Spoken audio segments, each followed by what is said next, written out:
ഇത് സപ്പോർട്ട് ചെയ്യുക. ഞാവൽപ്പഴം എന്ന് പറയുന്നത് ആൻറ്റി ഓക്സിഡൻറ്റുകൾ കൊണ്ട്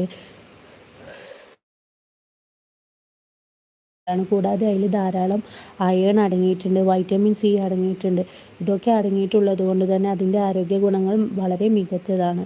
വൈറ്റമിൻ സി ധാരാളം അടങ്ങിയിട്ടുള്ളത് കൊണ്ട് തന്നെ ജലദോഷം, പനി എന്നിവയ്ക്കെതിരെ പ്രതിരോധ ശേഷി കൂട്ടുന്നുണ്ട്. അപ്പം നമ്മുടെ ശരീരത്തിൻ്റെ പ്രതിരോധ ശേഷി കൂട്ടുന്നത് വഴി നമ്മുടെ ശരീരം ചെറിയ രോഗങ്ങൾക്കൊന്നും അടിമപ്പെടുന്നില്ല. പിന്നെ ഫൈബർ റിച്ച് ആയിട്ടുള്ള നാരുകൾ കൂടുതലുള്ളതിനാൽ ദഹനം കൂട്ടുകയും മലബന്ധം കുറയ്ക്കാൻ സഹായിക്കുകയും ചെയ്യുന്നുണ്ട്.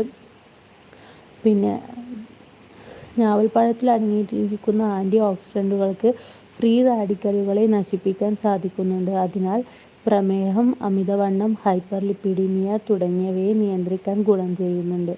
100 ഗ്രാം ഞാവൽപ്പഴത്തിൽ 83 ഗ്രാം വെള്ളമാണുള്ളത്. ഇവ ചർമ്മത്തിൻ്റെ ഈർപ്പം നിലനിർത്താൻ വളരെയധികം ഗുണം ചെയ്യുന്നു. അപ്പോൾ ഇത്രയൊക്കെയാണ് ഞാവൽപ്പഴത്തിൻ്റെ. പിന്നെ ഗ്ലൈസീമിക് ഇൻഡെക്സ് വളരെ കുറവായതിനാൽ പ്രമേഹ രോഗികൾക്കും ഞാവൽപ്പഴം കഴിക്കാവുന്നതാണ്. അപ്പോൾ ഇത്രയൊക്കെയാണ് നമ്മൾ